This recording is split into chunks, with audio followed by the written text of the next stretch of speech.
Assalamualaikum sahabat vlog Harian Yanti. Bagaimana kabar kalian hari ini? Halo teman-teman, kembali lagi di channel kita. Tahun 2026 ini, euforia mudik terasa jauh lebih besar. Berdasarkan data terbaru dari Kementerian Perhubungan, ada lonjakan signifikan jumlah pemudik. Kenapa ini terjadi dan bagaimana pemerintah mengantisipasinya? Kabar gembira yang paling ditunggu. Bakohumas telah merilis daftar 6 ruas tol fungsional yang dibuka gratis selama periode mudik lebaran ke 2026. Mari kita bedah satu persatu jalurnya. Sebelum kita masuk ke daftar jalurnya, sobat jalan harus paham dulu satu istilah penting. Tol fungsional berbeda dengan tol operasional yang sudah sempurna. Jalur fungsional adalah jalur darurat yang dibuka khusus untuk memecah kepadatan mudik. Artinya, jalur ini gratis, tapi ada syaratnya. Biasanya, fasilitasnya belum 100% lengkap. Lampu jalan mungkin belum tersedia. Di semua titik, rest area mungkin hanya berupa posko sementara. Dan yang paling penting, jam operasionalnya terbatas. Biasanya hanya dari jam 06.00 pagi sampai 17.00 sore demi keamanan. Jadi, pastikan kalian tidak terjebak waktu tutup ya. Pertama, Jakarta Cikampek JAPK. Kedua, Selatan 54,75 km. Ruas ini adalah penyelamat bagi kalian yang sering terjebak di simpang susun, dauan, atau gerbang tol. Cikampek Utama dengan panjang hampir 55 km. Jalur ini menghubungkan Jatiasih ke Sadang. Analisisnya sederhana. Jalur ini membagi beban kendaraan yang menuju Bandung atau Jawa Tengah melalui jalur selatan. Jika JAPK existing sudah berwarna merah tua di peta navigasi, JAPK 2 selatan adalah opsi wajib. Kedua, paket wisata dan mudik. Jogja Bawen 4,85 km dan Jogja Solo 11,48 km.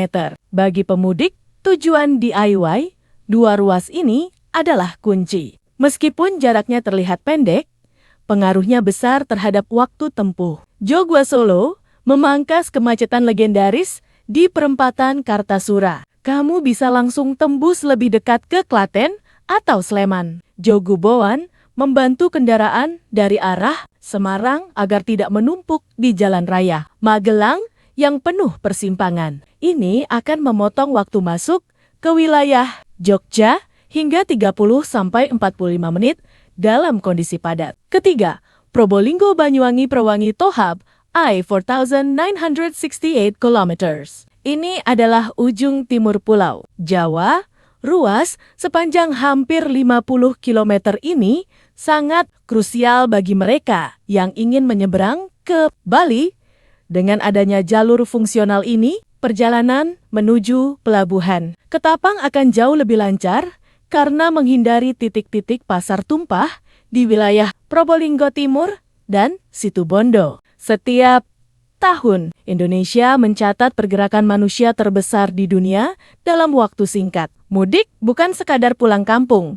Ini adalah migrasi kultural. Data terbaru dari Kementerian Perhubungan menunjukkan angka yang fantastis. Mari kita bedah mengapa Jawa Tengah, Jawa Barat, Jawa Timur, dan Yogyakarta menjadi titik gravitasi utama jutaan orang. Angka-angka fantastis yang kita lihat tadi, 38 juta ke Jawa Tengah, 27 juta ke Jawa Barat, dan 25 juta ke Jawa Timur mungkin akan menjadi mustahil.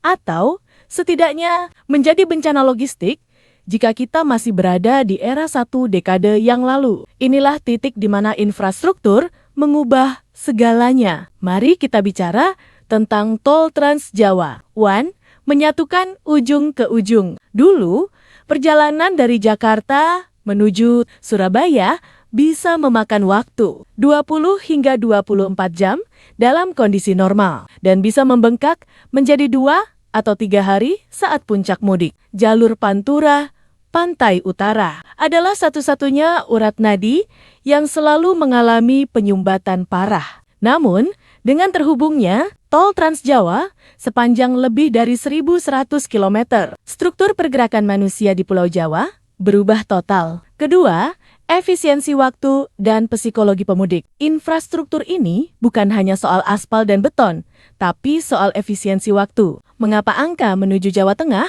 bisa mencapai 38,71 juta? Karena aksesibilitas yang semakin mudah. Waktu tempuh yang terpangkas hingga 50 sampai 60 membuat masyarakat lebih berani untuk pulang kampung menggunakan kendaraan pribadi. Tol Trans Jawa memberikan kepastian waktu yang lebih baik, yang secara psikologis mendorong lebih banyak orang untuk memutuskan melakukan perjalanan darat. Ketiga, memecah konsentrasi beban jalan. Dengan adanya tol, beban kendaraan terbagi, jalur Pantura dan jalur selatan kini memiliki katup pengaman. Infrastruktur ini memungkinkan skema rekayasa lalu lintas yang masif seperti one way, satu arah, dan contraflow yang kita lihat setiap tahun tanpa adanya jalur bebas hambatan ini. Mustahil kita bisa mengalirkan arus 27,29 juta orang ke Jawa Barat dalam waktu yang bersamaan tanpa menciptakan kemacetan total yang permanen. Keempat, rest area sebagai pusat ekonomi baru. Kita juga harus melihat fenomena rest area.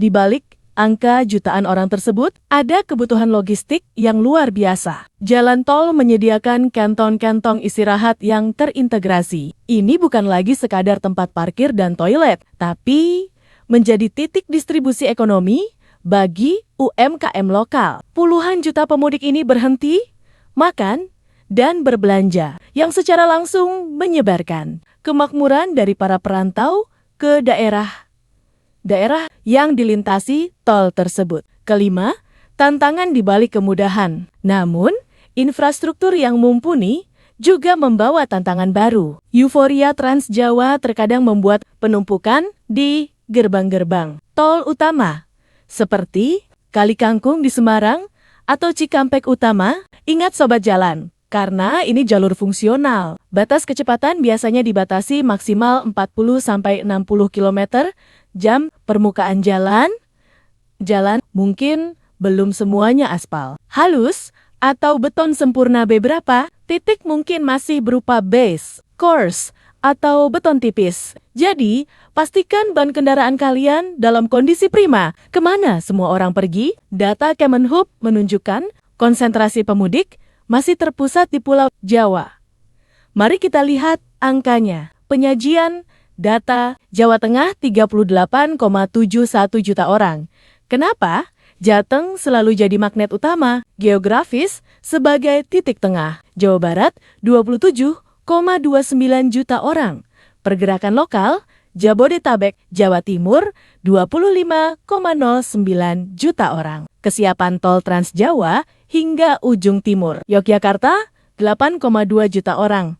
Mudik sekaligus wisata. Sobat jalan, ada pepatah mengatakan, gagal bersiap berarti bersiap untuk gagal. Meskipun pemerintah sudah memberikan fasilitas 6 ruas tol gratis, bukan berarti kita bisa berangkat dengan modal nekat. Ingat pesan Bako Humas, perjalanan harus matang. Mari kita bedah apa saja yang harus masuk dalam checklist wajib kalian. Mesin mobil itu ibarat jantung perjalanan kita. Sebelum masuk ke jalur tol fungsional yang mungkin minim bengkel, pastikan sistem pengereman jalur mudik seringkali diwarnai macet stop and go. Pastikan kampas rem tebal dan minyak rem cukup. Ban, cek tekanan angin saat ban dingin. Jangan lupa cek kedalaman alur ban dan kondisi ban serep. Ingat, jalan tol fungsional terkadang masih memiliki permukaan beton yang kasar. Lampu-lampu, cek lampu utama, lampu rem,